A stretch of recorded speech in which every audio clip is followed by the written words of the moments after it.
So here I am after all of my endeavors.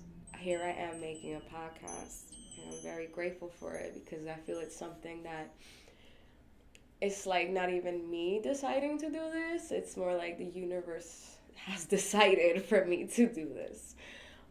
I've had experience in the world of blogging.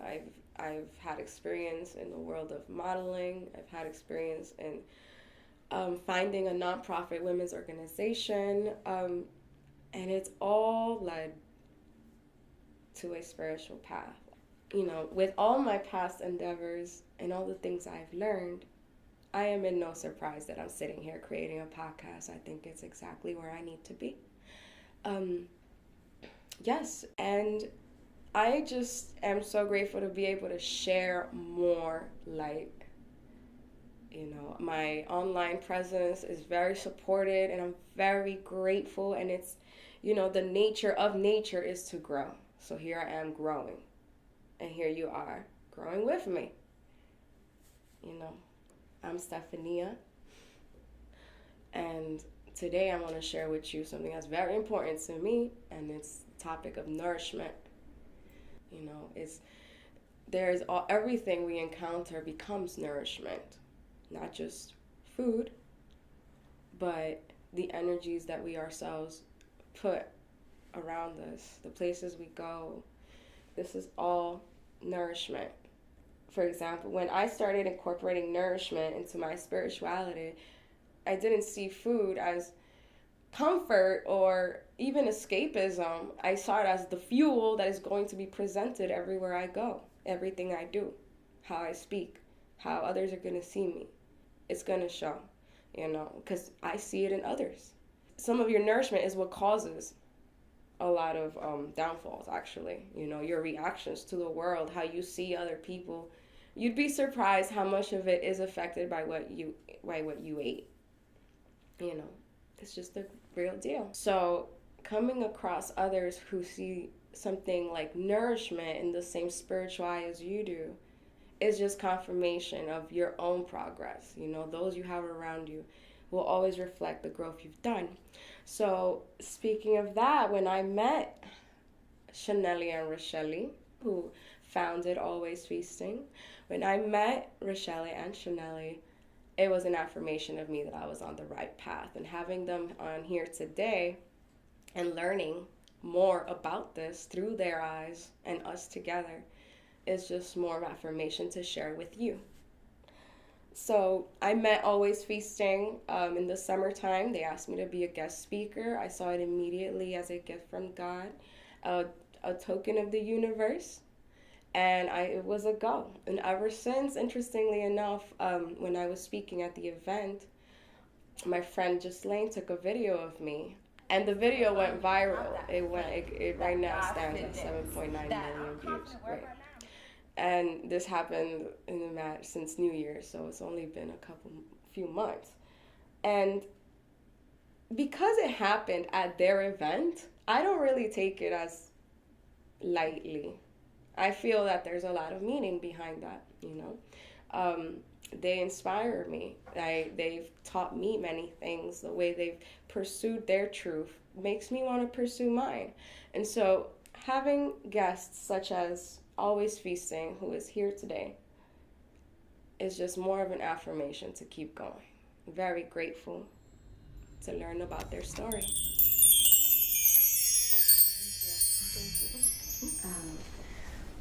Yes, Roshelly, Shannely. I just love the sound of that right there. Like, you guys were born to be Roshelly and Shannely. Love it. So I'm gonna let the one who was born first go first. Tell me, more about you. So my name is Shannely.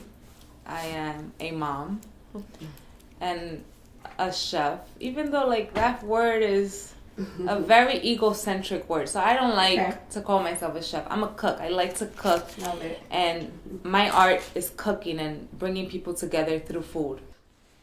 So Always Feasting is a catering company / advocate for medicinal and recreational marijuana and being advocates to the Luxe cannabis culture in New York.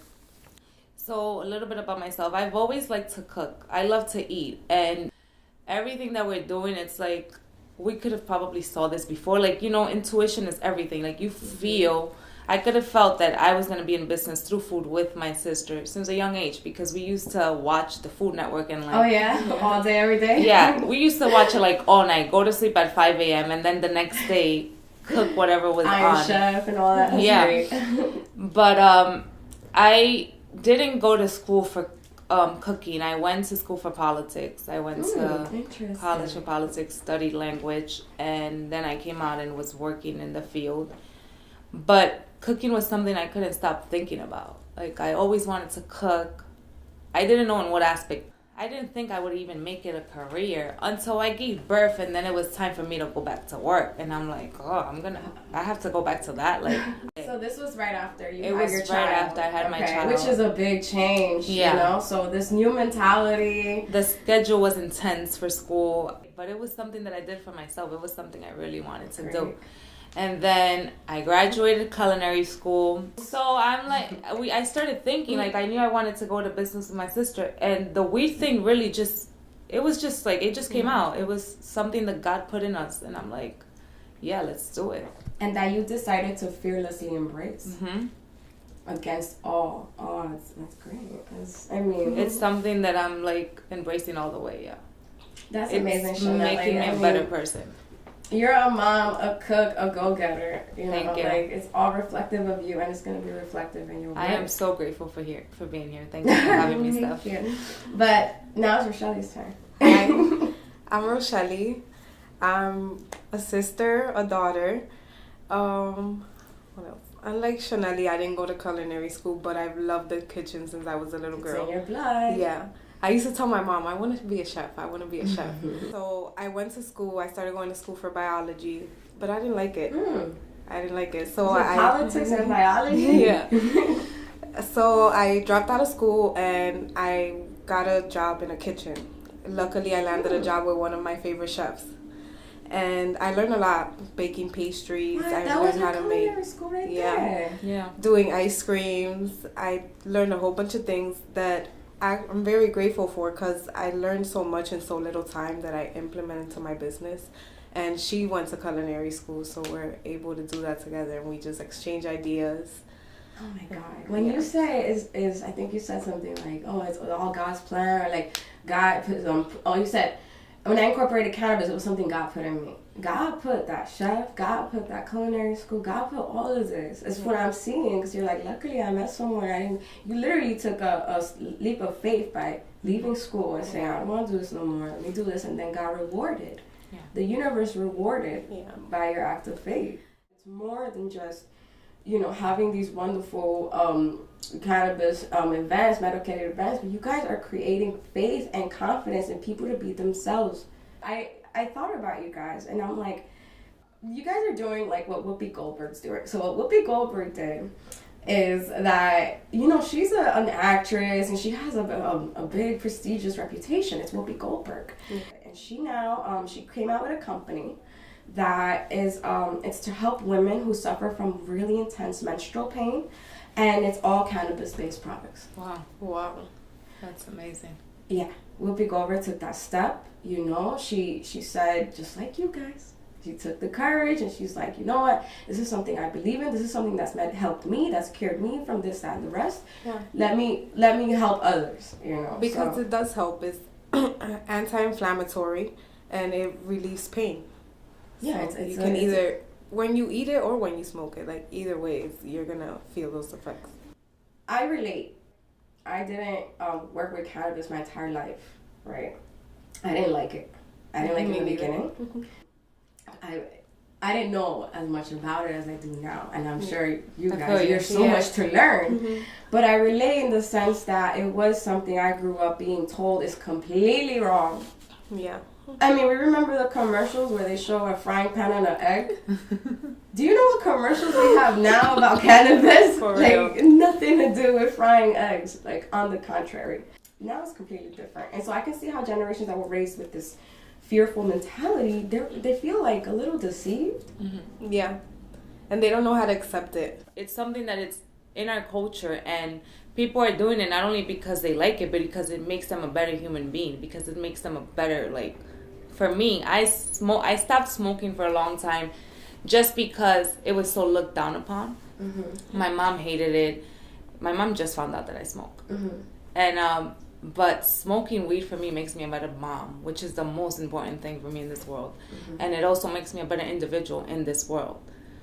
You guys create, I mean, I've been to there, beautiful, but just as if I had never heard of you guys seem to create a very safe place for people to be themselves, regardless of the conditionings and mentalities that have been implemented on us growing up, you know? Yeah. You guys are offering not just the safe space, but the confidence. You said you stopped medicating because you felt it was looked down upon. Mm-hmm. People who come to your events, they're being encouraged. They're saying, wow, look how successful these two girls are being themselves, you know? So the fact that you guys incorporated cannabis since the beginning is very amazing. I thought it was something that you guys were just picking up. I feel it's very brave.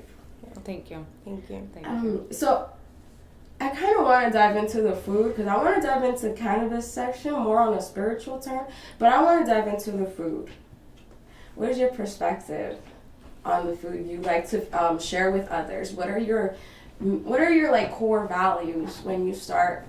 Shannely, we're gonna do this meal. Roshelly, we're gonna do this meal. I want to provide this, that, and the rest. What do you guys feel? Well, we can both answer to that, but what you put into your body is the most important thing. Like the way what you put is that's how you're gonna feel. Oh yeah. And spirituality ties in. Like every day that I have an event, I meditate a lot. Nice. And I meditate mostly on my hands. I'm like, God, like while I'm cooking this, can you be the light in my hands to help me put my all, my love into this food? So like that sounds ancestral power. While I'm cooking, I like to pray, I like to meditate, just so that I can, even whatever mood I'm in, because I'm a human being, so I'm tired.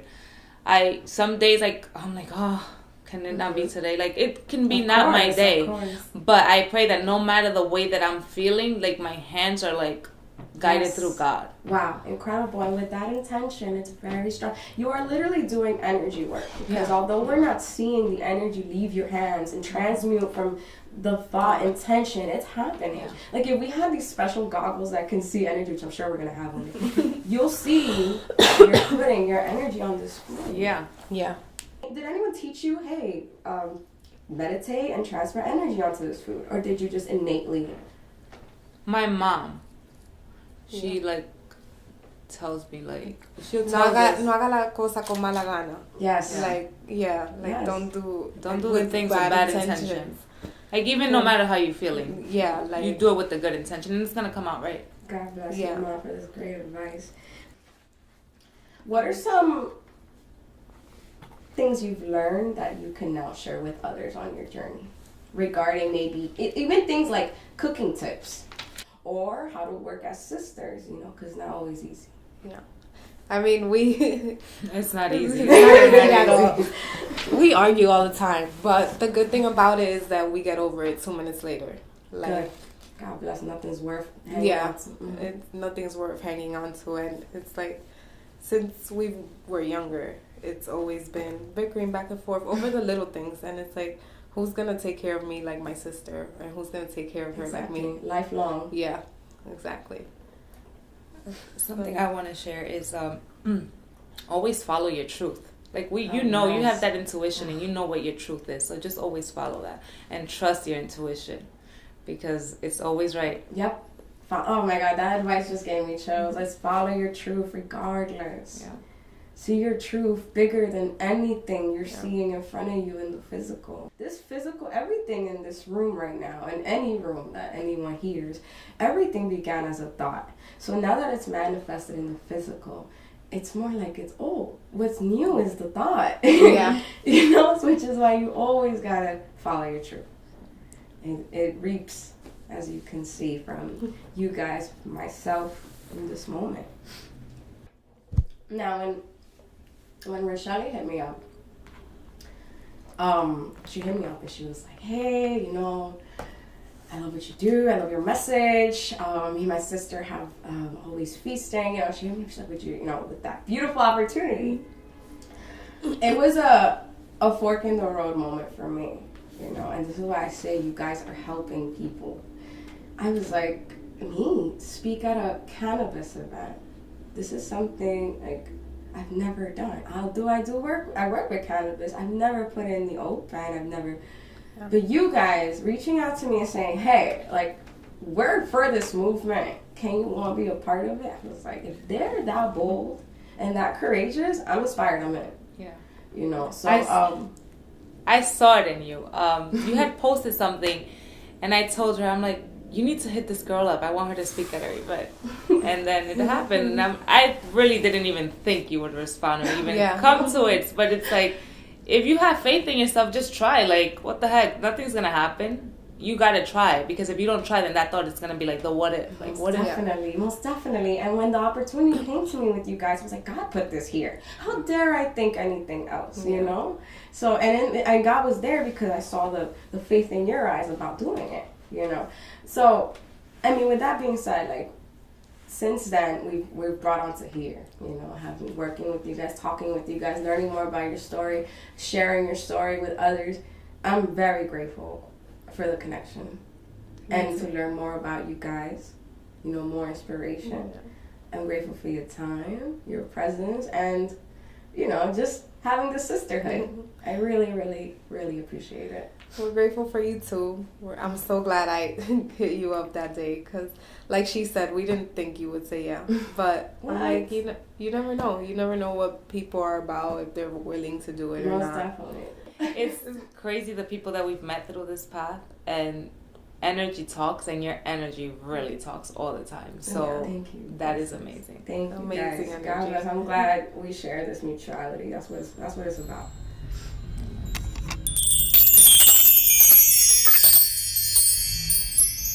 So for about 3 years now, I have opened up my blog to absolutely anyone who wants to ask me an anonymous question based upon something that they could use some advice with, And, in the beginning I'd get a couple questions here and there, and then, to this point now I get a lot. And I'm so grateful for it because this whole time that I've been answering these anonymous questions on love, on life, on career, on truth, all this time, me answering those questions is helping me. I resonate with what a lot of people ask me help on. I resonate with the situations. But because I am able to see it from an outsider's view, I seem to, just be able to give some better advice than I end up giving myself. But so with that being said, I'm very grateful for absolutely everyone that has ever sent me any anonymous question and has taken the time to believe in my advice to that level. Okay, I'm very grateful. Please know that when I do take the time to answer these, I have meditated on it. I do call upon my own higher guidance to please use me as a vessel to hear whatever it is you need to hear. Okay. So I'm gonna get into one right now. Hey girl, I was wondering if you could give me some advice. I write poetry, but never shared it with anyone before. I just write it in my notebooks, and that's where it stays. But lately, I've been thinking of ways I could share it with the world. But even thinking about sharing it makes me nervous and scared of people judging it. Do I create a different social media with a creative name and start posting like that? I just don't know, and I really need some help. Well, thank you for reaching out to me, number one. God bless. Congratulations on finding this new endeavor within you and having the courage to pursue it. Now, I understand you're a little nervous because maybe this is something you've never tried, being out in the open. But like you said, should I make a creative name? Why not? I think the reason you are feeling so nervous is so you can be directed to go about this in that way. This is to direct you elsewhere, Maybe the art in your art is going to be a part of this, which is you creating a creative name, and you can, live behind it. behind the scenes. Maybe that's more your style. And maybe that'll bring people even closer to you. There's a lot of authors that do this. Plenty of authors that use names that are not them, and their books are multi-million copies sold, So congratulations again. Follow this light. This is no accident. And I say go for it. Make an incognito name. You don't have to show the world your face. You just got to show them your art and share your energy with them that way. All right? So thank you for believing in my advice. So I think I want to do one more, right? I think I want to do one more. And again, these are all anonymous. So I never know who it is, if it's what gender, I don't know. I just go ahead. This one says, "Hey Steph, sorry, this is a lot, but I'm just having a hard time finding my purpose in life in general and where I'm headed. How can I live in my truth?" One of the biggest things that inspired me about Roshelly and Shannely and women and men who live like them is that they live in their truth fearlessly. This is something I want to live by, and anyone who meets me, I want to encourage living in your truth. I understand this is way easier said than done. But there's a purpose to that. No pressure, no diamond. You have to earn your stripes. Show your faith. I'm a big believer of faith energy. As you can tell with Always Feasting, they put their faith forward regardless of their upbringings, regardless of societal standards and beliefs. They said, I love doing this, I believe in this, and I'm gonna go for it. So I think one of the reasons you may feel so stagnant or with no direction is because you may not be allowing your truth to just shine. And you know what? That may bring a lot of changes. That may take people out your life. It may take you out of certain situations that you're used to today. But there's always a purpose. And when that purpose materializes, you realize that the price you paid was minuscule to what you've reaped. And I think in today's episode, we definitely saw that with taking a look at the divine feminine energy that has helped Always Feasting pursue their truth, inspiring me to continue to pursue mine. And I hope you right here pursue yours today, tomorrow, and as you keep breathing. Yes, guys, thank you for tuning in, everybody, everyone who's listening right now. On my heart, I send it out to you in full gratitude. If you resonate with what I'm saying, with what the vibes you hear on here, please subscribe to the podcast, SoSoulRadio. Check out social media handles at SoSoulRadio. That's us. Find us there to see when the next episodes drop and any other content. I'm here to share light. I'm here to share love and resonance. I'm here for you, yo. It's your girl. Thanks.